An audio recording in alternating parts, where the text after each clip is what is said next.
செந்தமிழ் அருவி நேயர்கள் அனைவருக்கும் அன்பான வணக்கம். கந்தர் அலங்காரத்தினுடைய பாடல்களை நாம் சிந்தனை செய்து கொண்டு வருகின்றோம். அந்த வகையில் முதல் பாடலாக அருணகிரிநாதர் அருளி செய்திருக்கக்கூடிய பாடல் என்ன என்பதை பார்க்கலாம். பேற்றை தவம் சற்றும் இல்லாத என்னை பிரபஞ்சம் என்னும் சேற்றை கழிய வழிவிட்டவா, செஞ்சடா அடவி மேல் ஆற்றை பனியை இதழியை தும்பையை அம்புலியின் கீற்றை புனைந்த பெருமான் குமாரன் கிருபாகரனே என்பது அற்புதமாக அருணகிரிநாதர் அருளி செய்திருக்கக்கூடிய முதல் பாடல். இந்த பாடலுடைய விளக்கத்தை வரிக்கு வரியாக பார்க்கலாம். பேற்றை தவம் சற்றும் இல்லாத என்னை பிரபஞ்சம் என்னும் சேற்றை கழிய வழிவிட்டவா. அருணகிரிநாதர் இந்த பாடலை வரும் காலத்தில் நாம் எல்லோரும் பாடுவோம் படிப்போம் என்பதால் தான் இவ்வாறெல்லாம் எழுதி வைத்திருக்கிறார். ஏனென்றால் அவர் 12 ஆண்டுகள் தவம் செய்தார். ஆனால் இந்த இடத்திலே பேற்றை தவம் சற்றும் இல்லாத என்று சொல்லுகின்றார். முக்தியை பெறுவதற்கு, ஒரு ஞானத்தை பெறுவதற்கு, மோட்சத்தை பெறுவதற்கு உரிய எந்த விதமான தவப்பயனும் எனக்கு கொஞ்சம் கூட இல்லை. அப்படி இல்லாத அடியேனாகிய என்னை நான் எப்படி இருக்கின்றேன்? இந்த பிரபஞ்சம் என்று சொல்லக்கூடிய சேற்றை பூசிக்கொண்டிருக்கின்றேன். அப்படி என்றால் மாயை, இந்த உலகம் என்பதே ஒரு மாயைத்தான். நாம் பலவிதமான மாயைகளில் சிக்கி தவித்துக் கொண்டிருக்கின்றோம். அந்த சேராகிய மாயையிலிருந்து எனக்கு முக்தி நலத்தை கொடுத்தவா என்று முருகப்பெருமானை இங்கே உயர்வாக சொல்லி காட்டுகின்றார். ஞானத்தை பெறுவதற்கு சிறிது கூட அவப்பயன் இல்லாத என்னை இந்த பிரபஞ்சம் என்னும் சேற்றை விட்டு வருமாறு உய்யுமாறு எனக்கு வழிகாட்டியவனே முருகப்பெருமானே என்று குறிப்பிடுகின்றார். அவன் எப்படிப்பட்டவருடைய மகன்? அடுத்த வரியில் அவருடைய தந்தையினுடைய பெருமையை சொல்ல வேண்டும் அல்லவா? அதை சொல்லுகின்றார்.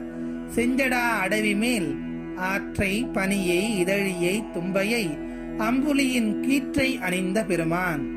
இப்படி முக்தியை கொடுக்கக்கூடிய முருகப்பெருமானுடைய தந்தை எப்படிப்பட்டவர் தெரியுமா?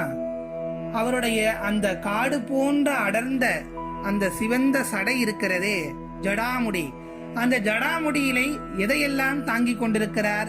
கங்கையை தாங்கிக் கொண்டிருக்கிறார். அதைத்தான் ஆற்றை என்று சொல்லுகின்றார். பனியை, அடுத்து என்ன, நாகப்பாம்பையும் தாங்கிக் கொண்டிருக்கின்றார். அடுத்து கொன்றை தும்பை போன்ற மலர்களையும் தாங்கிக் கொண்டிருக்கின்றார்.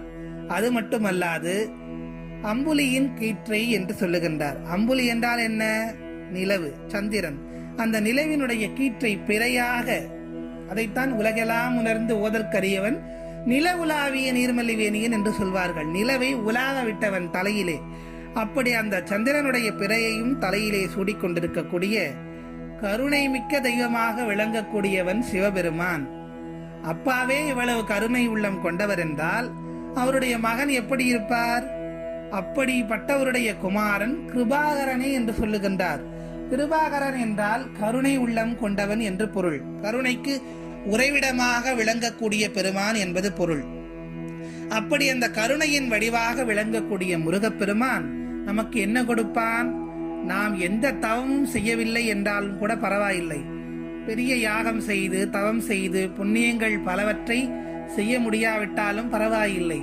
முருகா முருகா என்று சொல்ல சொல்ல அவன் நமக்கு அந்த முக்தியை கொடுப்பான். அவனை நினைத்த மாத்திரத்திலே நமக்கு முக்தியை கொடுக்கக்கூடியவன் என்று அருணகிரிநாதர் இங்கு அழகாக சொல்லுகிறார். இந்த உலகம் என்னும் இந்த சேற்றை, இந்த பிரபஞ்சம் என்னும் சேற்றை விட்டு நாம் வெளியே வந்து முக்தியை அடைய வேண்டுமென்றால் முருகனுடைய திருவடிதான் நமக்கு அதை கொடுக்கும் என்பதை இந்த பாடலிலே அருணகிரிநாதர் அழகாக சொல்லுகின்றார். ஆகவே நாமும் முருகப்பெருமானுடைய திருவடியை இறுக பற்றிக் கொள்வோம். அவனுடைய திருவடிதான் நமக்கு முக்தி நலப்பேற்றை கொடுக்கும் என்று நம்புவோம். மீண்டும் அடுத்த கந்தர் அலங்கார பாடலில் உங்கள் அனைவரையும் சந்திக்கிறேன். நன்றி, வணக்கம்.